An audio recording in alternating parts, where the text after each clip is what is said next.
I think like there's really no reason for anybody to do comedy. It's like running a lemonade stand. Like nobody wants lemonade. You're not walking down the street being like, oh, I'm so thirsty, if only there was a lemonade stand. And all of a sudden some kid's like, hey mister, you want a lemonade? Come on, 5 cents. What's wrong with you, asshole? And you're like, all right, fine, give me that. Like, oh, this is terrible. You know, that's how comedy is, you know? You're walking down the street and all of a sudden you go, hey, want to see a comedy show tonight? No, why not? What's your problem? What are you, some kind of asshole? Like, all right, give me 2 tickets. And they go to the show. Oh, this is terrible. Why am I doing this to myself? I don't know. There's too many comedians. That's the problem. Like, just, it's out of control now. Like, there needs to be a comedy purge. Like the movie, The Purge. You know, once a year. Like, okay, it's the comedy purge. You know, I'll go to the open mic tonight, though. Well, take your chances. It's worth it. I don't know. You know, comedy is like the microcosm of America, where, like, the top 1% is doing awesome and making a great living, and everybody else is just like, me, choose me, please, oh. This is not working out.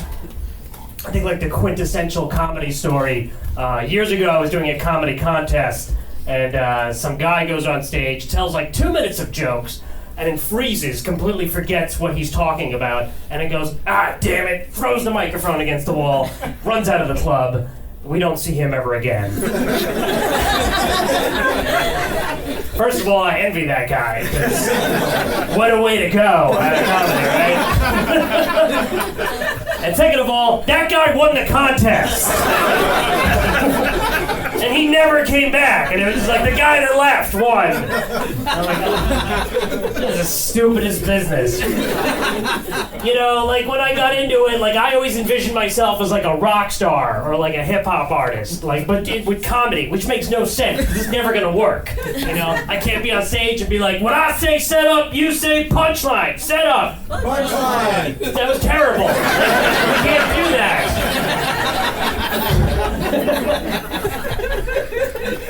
So it's just never gonna happen, you know. And then what am I gonna do? An encore after the show? Like I can't stand that when you go to a concert and it's like you're seeing your favorite band and they get off stage and you go, "Whoa, what happened? Well, we gotta clap and they'll come back out. Oh no!" And then they come back out and they play their biggest songs and you're like, "Oh, I knew they wouldn't leave without playing."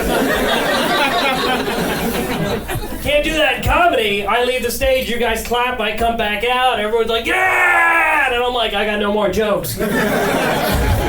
Thank you for clapping, I am flattered. So funny. I've been given drugs after shows. That's kind of like a rock star. Tell a couple weed jokes, and there's always one guy in like the middle of Pennsylvania, you know, gives you like a weed wrapped in a tinfoil wrapper. He's like, "Hey, geez, buddy, and I'm like, I'll try not to get pulled over. Thank you." You know, I think the best is I was doing a show one time in upstate New York at a theater. And after the show, everybody's saying goodnight, all the audience members. Some woman pulls me aside, older woman, and she goes, "Do you like ice cream?" I go, "Well, yeah." She goes, "I know where the best ice cream place in town is. Let me tell you." And she's giving me all these directions. I mean, maybe ice cream was a metaphor for sex. I don't know. It's just like endless thing, and it's like, really, this is me. I'm the rock star now. It's like, "I'm giving you ice cream. Come on, I gotcha. People are terrifying. And when you're a comedian, like when there's money involved, you will do almost anything. It's so terrible. Like I did a show at a baby shower one time. Like, I don't know what I was doing. I was like, "Babies, am I right?" I got booked to do a show for bankers. That was great. I was like, "Oh, that was awesome." I'm like performing for the Illuminati. Yeah. It was like their company party, so they had never had a comedian before. They didn't know what was happening. So I walk in, I'm wearing a jacket, so I look all legitimate, and some guy leans over and he goes, "Are you the magician?"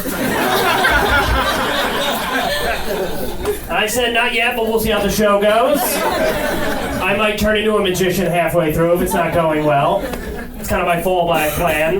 You know, oh, you don't like these jokes? All right, well, joke's on you guys. I'm a magician.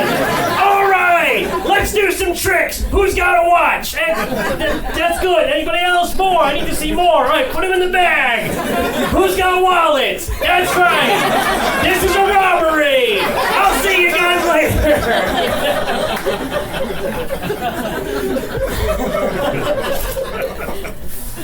And what's the best part about having a career in comedy is that you constantly think it's about to end. Which is like so good. You know, because like I'll have a week where I get booked a ton and you know, everybody's responding to my emails. I post a couple of funny jokes on the internet. They're blowing up. I'm like, oh, this is it. I'm like 5 seconds away from making it. And then the next week, nobody's responding to my emails. I have no shows. I post a joke on Facebook. It gets like 3 likes. I'm like, well, I guess this is it for me. I'm done. I should just pack it in, you know, and that's like what it is. It's like you own a house that every time the slightest thing goes wrong, you're like, well, I'm just going to burn it down. You know? Like, what, the toilet's broken? That's it. Burn the whole house down. We can just call a plumber. No, because it's never going to be the end, all right? Never going to feel as good as it did before the toilet broke.